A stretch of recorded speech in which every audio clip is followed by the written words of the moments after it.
You're watching Clinical Yarning, produced by GP Supervision Australia and presented by Dr. Karen Nichols. We would like to begin by acknowledging the traditional custodians of the land on which this recording was produced and pay our respects to their elders, past, present, future, and their families. I'd like to introduce Dr. Karen Nichols. Dr. Karen Nichols wears many hats, is a Torres Strait Islander woman currently residing in Worimi country. She's a fellow of the RACGP and also has a special interest in education of students, registrars, and clearly supervisors as well. She has significant experience in the area of Aboriginal and Torres Strait Islander health and is the current chair of the RACGP's Aboriginal and Torres Strait Islander Health Council. So we've outlined these learning objectives. The key areas to consider is an understanding of the three components of clinical yarning, additional aspects of communication that may be necessary with consulting with Aboriginal and Torres Strait Islander patients, and outlining how to include and optimize shared decision-making with Aboriginal and Torres Strait Islander patients. Dr. Nichols, I'm going to hand over to you now. Thank you very much for being with us today. Thank you very much. And again, it's absolutely my pleasure to be invited. I will just let you know that I'm currently working in the academic sector and also for a national peak. And so a lot of my interest in supervision is from my prior experience with supervising registrars, but also based around the experience of our medical students in general practice as well, which, like most of the general practitioners I know, would like to ensure that the experience is really a positive one so that students have an interest and want to pursue a career in general practice. I won't go any further into who I am because clearly that's been outlined. So what I'm going to cover really quickly is understanding the definition of cultural safety. Now, I know that it may seem like it's something that just gets talked about constantly, but I actually find that most people misunderstand what cultural safety is. So I need to make sure that supervisors are really clear as to what cultural safety is. Demonstrate the components of clinical yarning, and clinical yarning is a tool for your toolbox to improve communication when it comes to Aboriginal and Torres Strait Islander peoples. But I don't believe that it's solely for Aboriginal and Torres Strait Islander people, and I'll talk about that a little bit later. We might be able to share and discover ways that we can teach clinical yarning to registrars, discover ways in which a supervisor could assess clinical yarning in the registrar and whether or not the registrar is achieving that. Demonstrating a strengths-based approach to Aboriginal and Torres Strait Islander health, and I need you to understand why that's important. And this ties in with a previous webinar that was done last year. So hopefully, if you're not entirely sure what that means, you can go back and have a look at that webinar. And demonstrate culturally appropriate shared decision-making. All right, so this is what motivates me. And this is a statement that came from a medical student who, when I was talking about communicating and understanding the health from an Aboriginal and Torres Strait Islander perspective, they said that they were just going to get the Aboriginal liaison officer or the health worker to do it because they don't want to mess it up. And when I suggested to them that there may not always be an Aboriginal health worker or liaison officer available, I'm hoping that they took on my not so subtle hint of what the expectation is. So wouldn't be surprised if this is a common feeling for a lot of clinicians. They don't want to mess it up. They don't want to do it wrong. And so what that leads to is basically a level of inertia. How do you know you're delivering culturally safe care? So how do you know? So that ties in with what is cultural safety. But culturally safe care, and this is from AHPRA, delivers safe, accessible and responsive care free of racism. So that's one key, free of racism. Another key is it's culturally safe practice that requires ongoing critical reflection of the practitioner's knowledge and skills and attitudes. So about the practitioner understanding their bias. So again, how many people practice that ongoing critical reflection? And finally, cultural safety is not determined by the practitioner. Cultural safety is determined by the person who is receiving the care. It is determined by the individual, the family, or the community. So how many people who feel confident that they deliver culturally safe care actually get feedback from individuals, families, or communities that says they're delivering culturally safe care? And if you do, how do you get it? And is it reliable? Are you asking people, or are you doing it with a level of anonymity for the patient so that they can give honest feedback? That's just food for thought. That's something that I just want you to consider, because cultural safety is not determined by us as practitioners. And I have at times practiced in a way or said something that has not been culturally safe. And then I've gone on to reflect why it wasn't and why the outcomes happened the way that it did, and then what I would do differently. So I think we are all capable of not doing this right, and it's how we manage that that's really important. Gregory Phillips, who's an academic who does a lot of work in cultural safety, he has 5 key elements for cultural safety. So individual awareness, competence, responsiveness of and to others, the individual's awareness to competence and responsiveness to self. Institutional policies, procedures that are focused on rebalancing of power and money, continual learning, and also that paradigm of Aboriginal and Torres Strait Islander health not fitting into Western systems. So key elements of cultural safety. So the awareness is only the very beginning, but it's actually understanding bias and the structures that perpetuate that inequity that's really important to understand. And we see that on an individual basis day to day with patients. So don't think that this is something that just needs to be other people talking about. When you're seeing your patients in your clinic, there are factors that are systemic that are impacting them. So it's really important that you just be mindful of that. This is a slide about some terminology. We talk about cultural safety for Aboriginal and Torres Strait Islander health. We don't talk about cultural competence. So just making sure that you're using the correct language and terminology is really important. And this is the Lowitja organisation that's involved, community controlled organisation for research, and they've done a fantastic paper recently on this, but I clearly don't expect all of you to know that paper.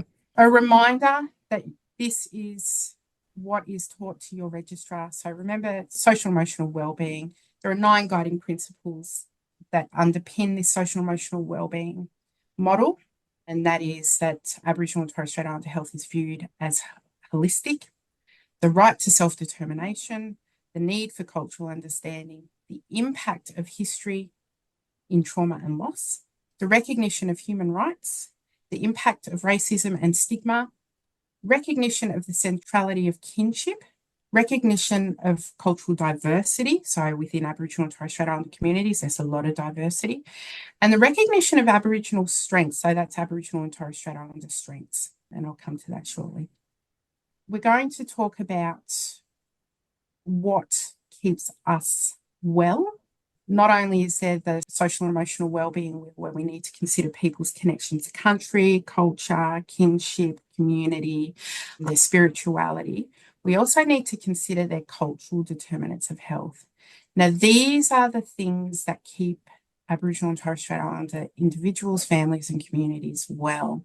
There is some overlap with the social and emotional wellbeing. However, strengthening these areas can help manage medical conditions with patients. So connection to country, family, kinship and community, Indigenous beliefs and knowledges. So that might be around things such as traditional healing.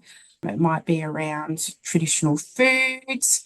So those sorts of knowledges, cultural expression and continuity. So that might be where you see people practicing dance, art, weaving, those sorts of things, and the music. Indigenous languages, and language is really important for identity and keeping people feeling strong within themselves. And self-determination and leadership, where people can feel a sense they've got control over the things that impact and matter to them. So they're the cultural determinants of health. And we use these in a strengths-based way. Identifying question, and again, I'm fairly confident that most of you are asking this of your patients. How many of you are watching or know if your registrar is asking this question of all their patients that they're seeing. And how many of you know or provide your registrar with some information on where to from here? Where to from here? You ask this question and someone says yes. What do you tell your registrar? This is just the beginning, the first question. It's not the end. And I think that's really important to make sure you discuss with your registrars.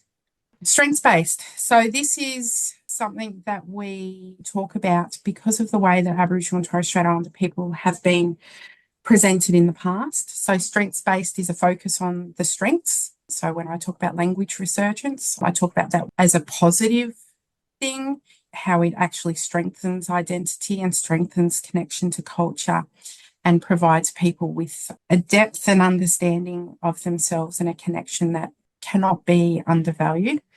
Patient-led goals, so very much patient-focused, facilitating, not fixing. So again, as GPs, you're all familiar with a lot of this. So I think about when we're trying to support people with giving up smoking or with weight loss, we're facilitating, we can't fix, but we can definitely facilitate. Value difference and collaborate, providing hope and motivation and sustainable change. This has become important because often when we think about Aboriginal and Torres Strait Islander health, we're presented with statistics that are quite negative. We compare Aboriginal and Torres Strait Islander rates of disease to non-Indigenous as if we're starting from the same starting position, and that's not the case. So deficit discourse is something that we definitely look at avoiding, and we often pick up when there is deficit discourse, we try and correct that as people talk about it. So you might need to think about that when your registrar is presenting a case and they're wanting some advice about an Aboriginal or Torres Strait Islander patient that they may be seeing, if they're using words that are painting the story that the patient is at blame or the patient is causing their condition, through whatever they're doing, then you really need to think about the discourse that they're using and how that can be changed into something a little bit more strengths-based. We always ask, but not so sure where to go when we get a yes. So I wonder if you could help us explore that a little bit. Yes, someone says that is the case. You've asked what's next. Is there an acknowledgement? Is there a receipt? Is there some form of communication tool that needs to be used there to enable the movement on to the next part of that consultation? I think this is where clinical yarning can be really, really helpful. So if it is a yes, I would view it as an opportunity to build rapport with someone. If they've felt comfortable enough to say, yes, I do identify as Aboriginal and or Torres Strait Islander, that's your door. They've opened the door for you. You've knocked, they've opened the door, and that is your opportunity to say, wow, tell me more. The tell me more part of it is however your normal style would be. So, I would often ask people, that's really interesting. I'm really interested to know a bit more about your Aboriginality. Who's your mob and where you're from? And that means something to Aboriginal and Torres Strait Islander people. So who's your mob? So for me, I'm Malakawai. Where am I from? So I'm born on the mainland. I was not born in the Torres Strait, but I have a very strong connection to the Torres Strait. But I will talk about where my other connections might be. So it's a really good way. If you get a yes, it is a really good way to build rapport and to build trust. And I think it may feel a little bit clunky to begin with, but the more you do it, the better you get at it. And then the more natural it feels. And then what you might find is that sometimes people want you to share something about them. So I mentioned the Torres Strait. There may be people who have worked or visited Thursday Island. So that would be a way to engage in what we call two-way sharing, where you share a little bit about yourself and that you're able to build a connection.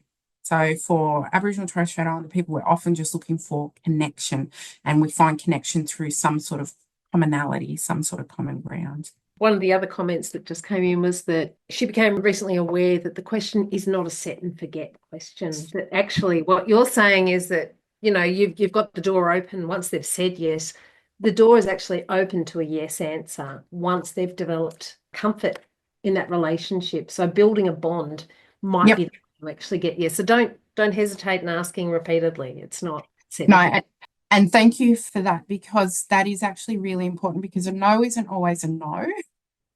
There are times where I have not felt safe to identify and I have said no.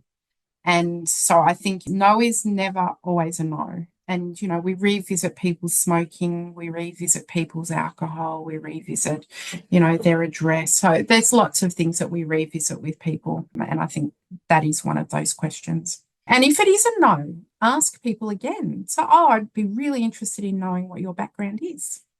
Ask people, you know, again, it's not something that's unique to Aboriginal and Torres Strait Islander health or people, but, you know, there's a lot of people who are interested in their background who love to share and talk about it. So definitely do that.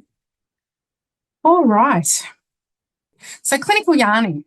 And these are some of the components or the principles that underlie clinical yarning. And I want to just make sure we give credit to Professor Dawn Bessarab, who is an academic over in WA, and all of this evidence and work on clinical yarning has stemmed from the research that her and her team have done. So clinical yarning is a communication style, and it's more appropriate for Aboriginal and Torres Strait Islander peoples in the clinical setting. It centres Aboriginal and Torres Strait Islander protocols and the way of communicating to improve communication in a medical setting. I recently went to a community, and one of the bits of feedback they gave was communication. They felt that the communication between the clinician and the patients was not good, and they felt that that was what was letting them down in terms of the medical care that they were getting, and they wanted to see communication really, really improve. So these are some of the aspects of clinical yarning. These are cases that are sort of a mix of patients that I've seen over the years. A lot of these will seem quite familiar to you. The difference is that I've identified the patients, and to demonstrate how we might need to think about things just slightly differently, and hopefully it'll be helpful for you. So this is a 21-year-old female, and she presents with pelvic pain that she's actually had on and off for a number of weeks. And she's been seen by 2 doctors in the previous 24 hours.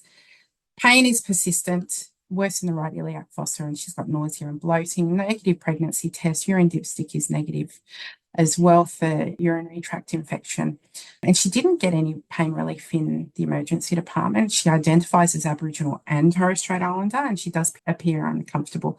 So I guess I'm asking, how might you approach this consultation? But, you know, given that you're all general practitioners currently practicing, what are the things that you're thinking about already before, you know, you're reading this and you're thinking about? I mean, one of the things that I'm thinking about, you know, this is a 21-year-old female who's going to tell her story for at least the 3rd time.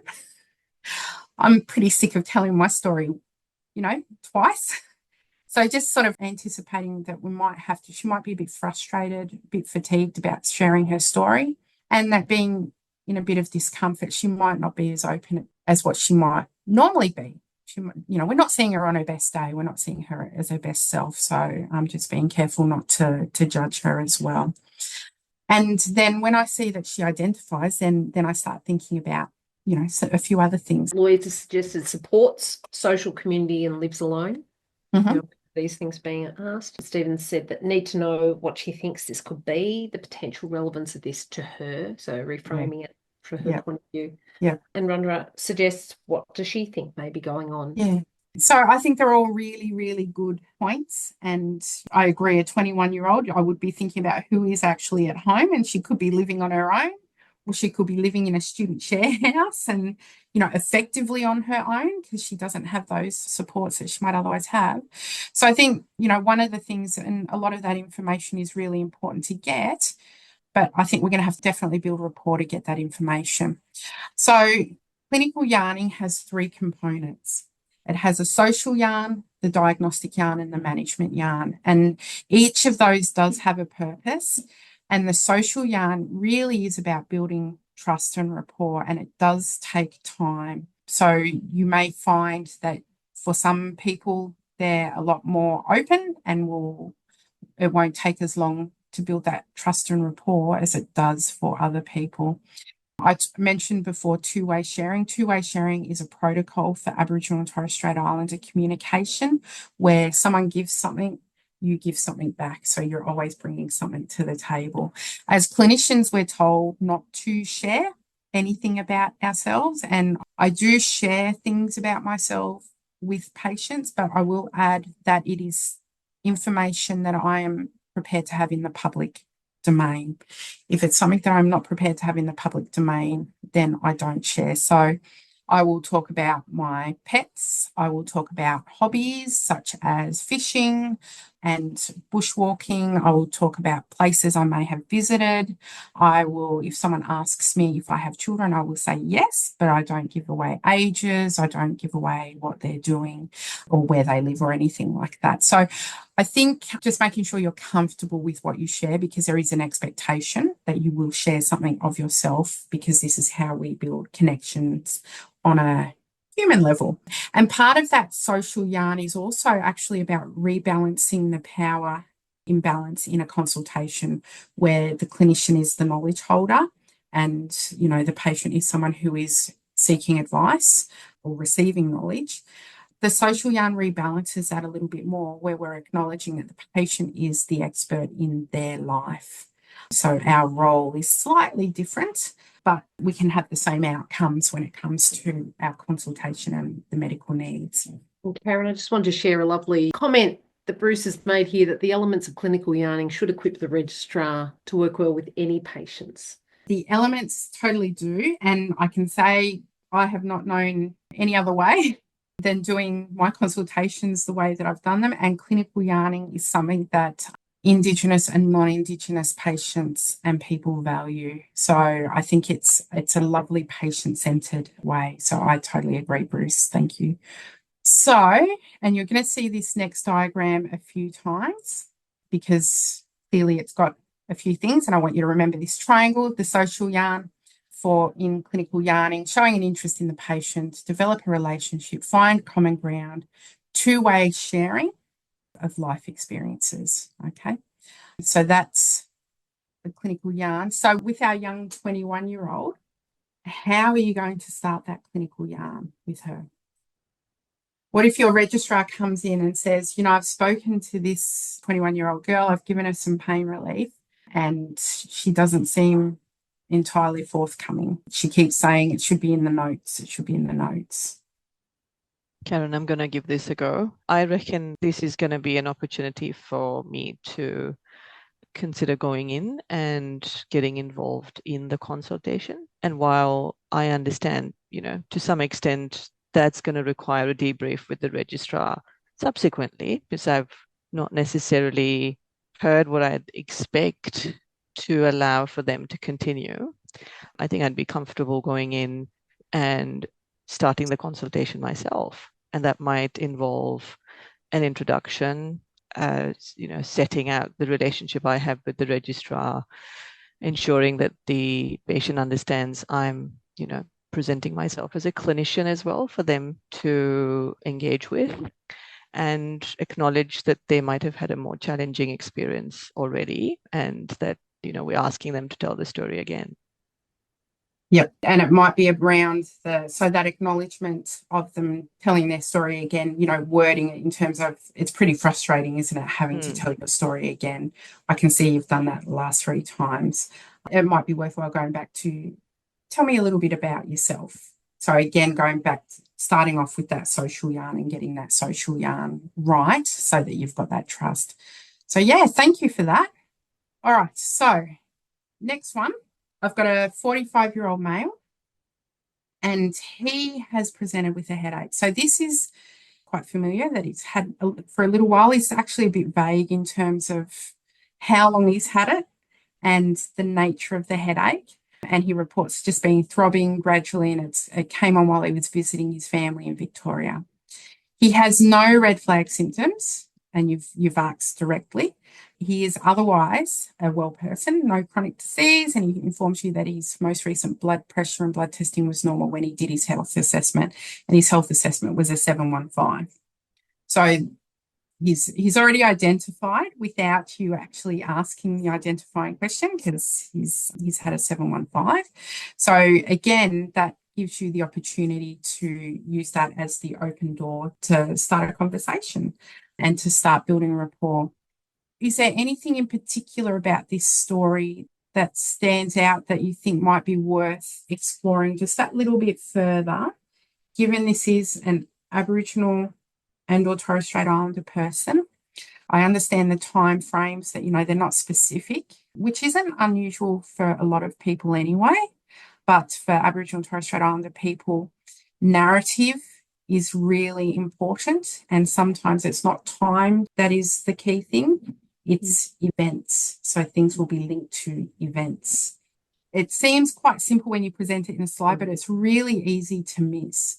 So this was a patient who was in Victoria for sorry business. And the headache was a result of, there was nothing sinister going on, it was a result of sorry business.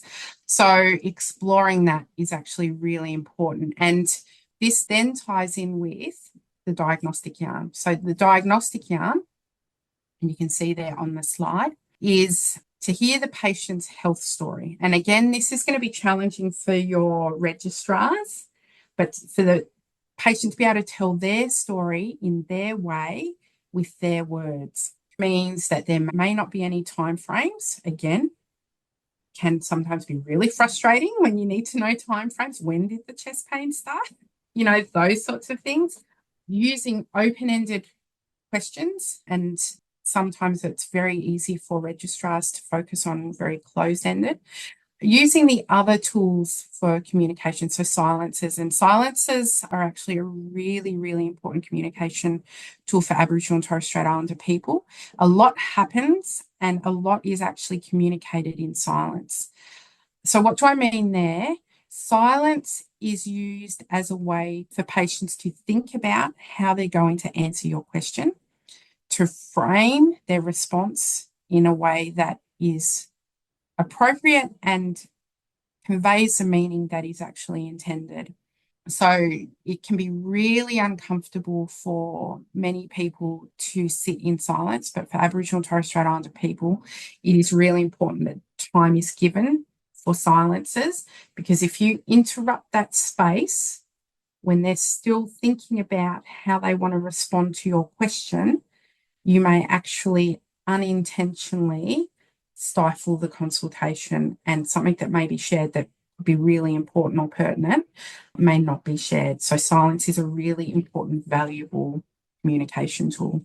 The purpose of the diagnostic yarn is for then the doctor to interpret the patient's story through the biomedical lens. So we reframe it into that biomedical model that we understand in terms of medicine. When you say interpret the story through a biomedical lens, do you, as part of that diagnostic yarn, seek permission to share that with them as well? Or is that more for your own understanding and knowledge? So at some point we have to interpret it into sort of that biomedical. So, when they describe that pain that comes and goes, abdominal pain is coming and going. We're not waiting for a patient to tell us they've got colicky pain. We interpret it as the colicky pain based on the story that they've given. So does that sort of help you? Yeah, but I could still use the language they used and reflect that back without actually changing it. Yeah, that's right. Yeah, so you can say, am I clear in understanding this is pain that comes and goes? You feel it here. It lasts for about this long. Is that right? And if they say yes, then you can go, okay, yeah. Then you understand what they mean. So it's how you reflect it back. Yeah, that's great. Thank you. So diagnostic yarn, and then we go on to, so that's our gentleman. The next one is a 54-year-old Torres Strait Islander woman who has a new diagnosis of type 2 diabetes. She's a non-smoker, non-drinker, lives with her sister and works in administration. Normal blood pressure, but a BMI of 31, and her cholesterol is slightly up. You are to discuss the diagnosis and treatment with her, and how will you do it? This is where the management yarn is really critical.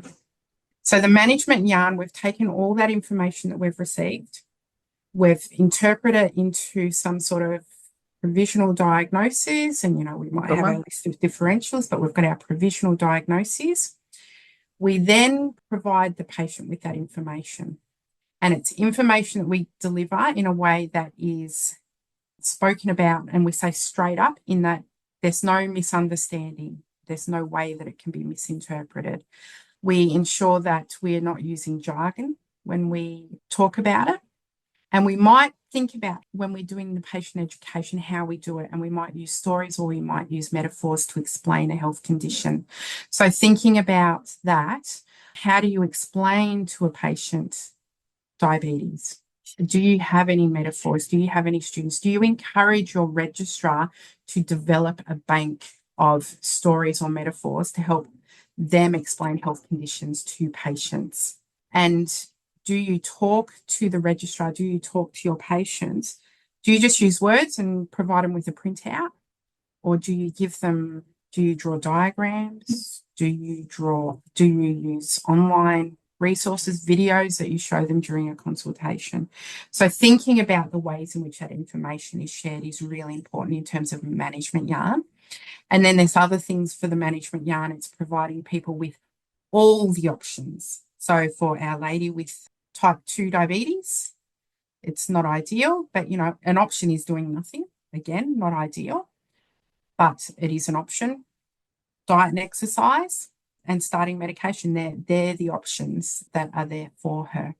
Letting people know what their options are is really important, because often the feedback, in this particular case here, the feedback was, and this is not someone that I saw, this is someone else who shared their story with me.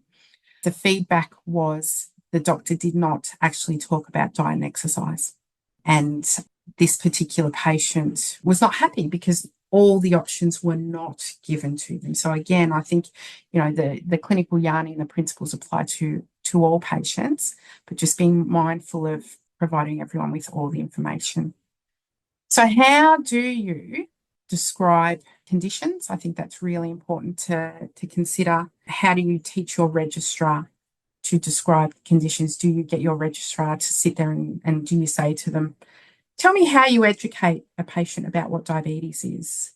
Let's role play, and I want for you to tell me how you do this, so that you can see whether or not they're using jargon, whether or not they're providing the concepts in a lay terms that are easily accessible and digestible to the population, in general. Karen, a couple of comments that actually reflect back to actually managing this by turning it on the patient, asking them what their understanding is of what diabetes is and their knowledge expectations, so you can ascertain the benefits of compliance. And I think that's definitely a helpful and useful sort of position to start in.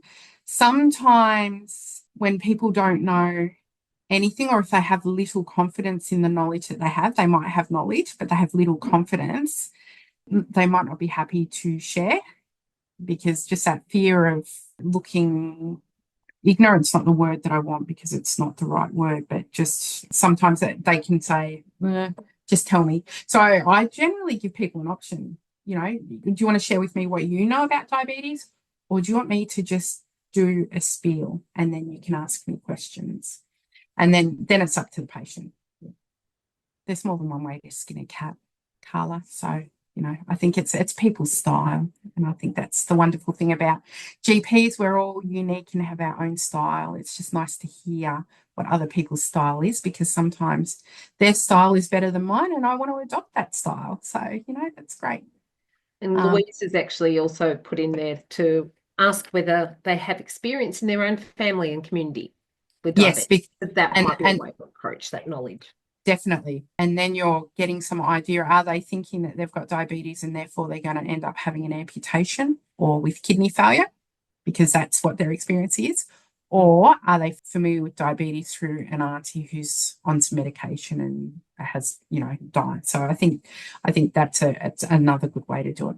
This is a video on shared decision making. It's a validated tool that came out of COVID, and this will hopefully give you a tool that you can talk to your registrar about in terms of how to ensure that it's patient-centred decision-making when it comes to management or treatment of conditions. Finding Your Way is a holistic model that guides Aboriginal people and clinicians to make health and wellbeing decisions together. It was created by mob from various lands across New South Wales. Shared decision making is an evidence-based and person-centred way of delivering healthcare and is part of the national clinical standards. Clinicians can use the shared decision making model to connect with Aboriginal people in a culturally safe and respectful way. The model has interconnected circles that represent an Aboriginal person's journey through the health system, finding their way regardless of the pathways chosen. The individual sits at the centre of the image with a glowing aura, radiating energy for positive thinking and behaving. The tracks and 4 larger circles on the outside of the model represent the scaffolding that supports Aboriginal people.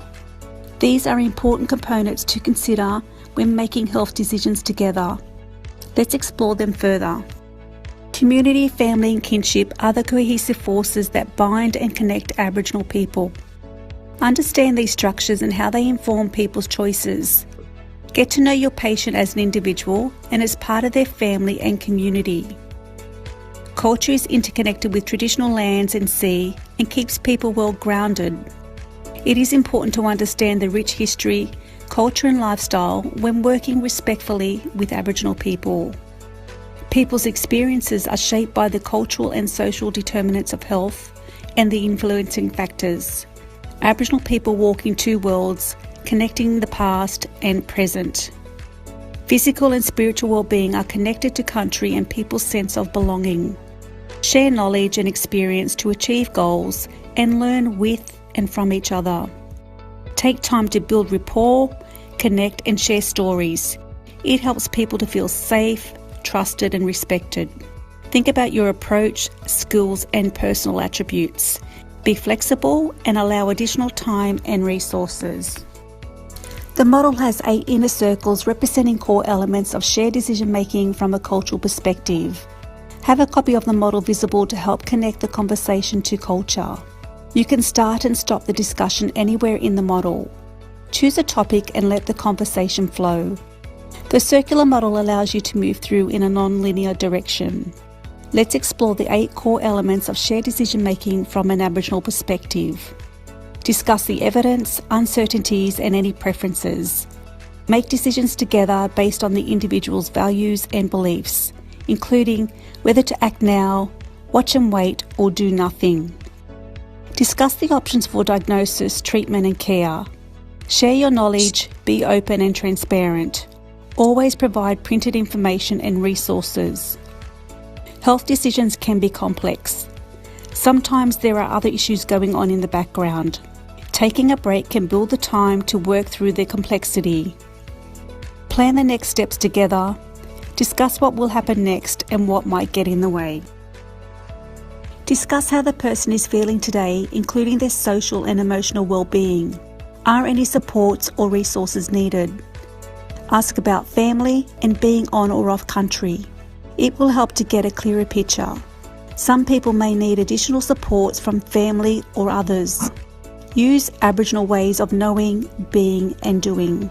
Connect through stories to find out what matters and if there are any goals or plans. Discuss the benefits, risks, options and weigh up the odds. Decisions can be postponed and reviewed at the next appointment. Use the Finding Your Way model to improve conversations with Aboriginal people and engage meaningfully in shared decision making. Visit our website for more information and resources. The artwork for Finding Your Way model was created by Aboriginal artist Belinda Coe. The shared decision making tool is something that you can use and direct your registrars to. There is a website and you can see there on the screen, they've got tiles, and these tiles, when you put your mouse over it, flip and it directs what that particular tile is. So it is a useful tool to think about, just making sure it's available for your registrar so that they can understand what they might need to be doing and where they might need to go. You can also get cards and you can give them to the patient and say, where do you want to go? Do you want to take a break? Pick the card that resonates or that you're feeling is where we need to be at the moment. In terms of just some other tips for communication and clinical yarn, making sure that you're using respectful and non-discriminatory language. So when you're talking about the 715 health assessment, the Aboriginal and Torres Strait Islander health assessment, making sure that, and I say this because I've had actually reception staff at a clinic call it this when I've rung up to get my 715 health assessment done. Reception staff have said, you want to book in for the ATSI health assessment. So remember, ATSI is not appropriate. And just making sure that the language is respectful and non-discriminatory. Use a shared decision-making framework when you're setting goals. Involve Aboriginal liaison officers or health workers if they're available. Sometimes they can be really helpful for decision-making. Use simple language. So again, that's around the non-jargon. Involve relevant family, patients and carers, remembering in some parts of Australia, it is not the patient that is the sole decision maker. There are family or kinship connections, which means there are other people that need to be there for making decisions. Use pictures where appropriate. Conduct discussions with patients and their family and making sure that you accommodate for that. So, it's not unusual to have consultations where you've got numerous family in the room, or you've got some family on the phone and the patient in the room. So just thinking about how you share that information all at once is important, and making sure that you involve people with case conferences. So in telehealth situations, Karen, is that appropriate to actually ask if there are family members that they would like to bring into the consult? Yeah. Totally, yeah.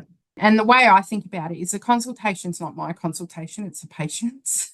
So long as I feel that there's no coercion or, that there's not a level of abuse happening, then I'm quite happy for, whoever the patient identifies they want in the consultation. If we're going to have to discuss something quite personal, I'll let them know beforehand, before they make that decision as to whether or not they want someone else involved, and let them know, that I'm happy to ask people to leave the room at any time if the patient wants people out. So, yeah, they're, again, advocating for the patient is the priority. The other things to talk about with your registrar, so time, this all takes time. I acknowledge that in general practice, we are limited by time.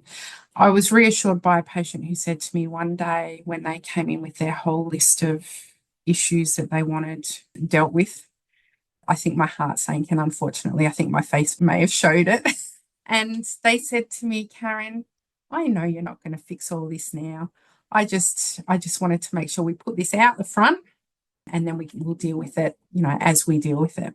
Time is really important, but time for building that rapport is actually vital.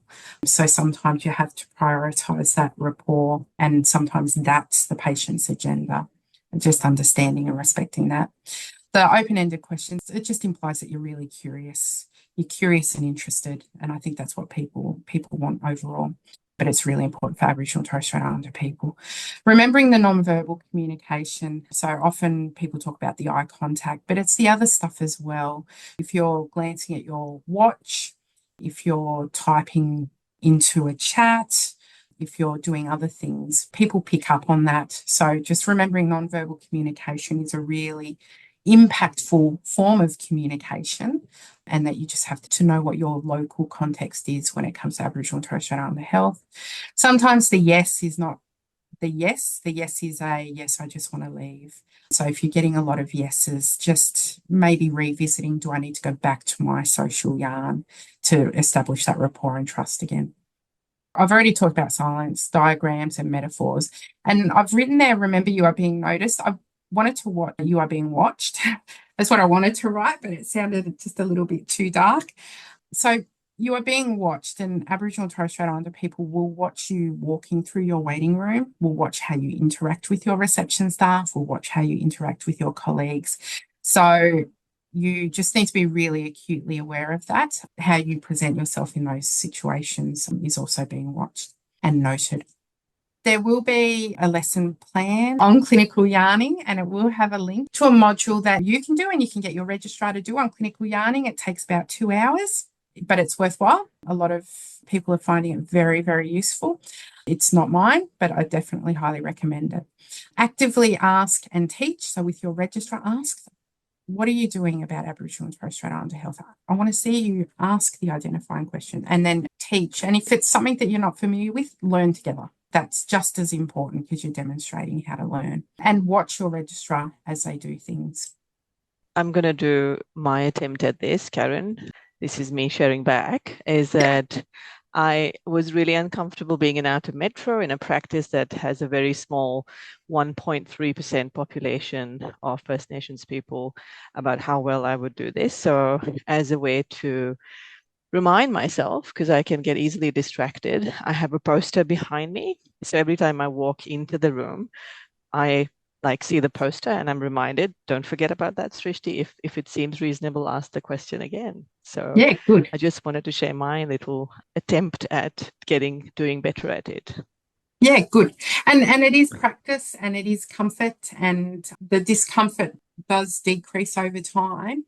And like I said, yes is a door that's open to explore, but no is also a door that's open to explore. And I think that's a wonderful amount of curiosity and interest in a human being that you demonstrate. So thank you. And I just want to point out, we do use the registrar terminology in all of our resources, but equally, and probably more importantly, we should be looking at how we can integrate this into medical student teaching as well. The sooner the better, and actually making it normalised practice for everybody through that avenue. And how we apply this in wave consulting, parallel consulting, I think it'd be really interesting. Yes, very much. Thank you so much, Karen. We just adore you, and we just need you to keep coming back, and thank you. Thanks for watching. We'd love your feedback. Please comment or subscribe to our YouTube channel for updates on new videos. If you'd like to ask a question or suggest a topic, you can contact us via our website at gpsa.org.au. GP Supervision Australia is supported by funding from the Australian Government under the Australian General Practice Training Program.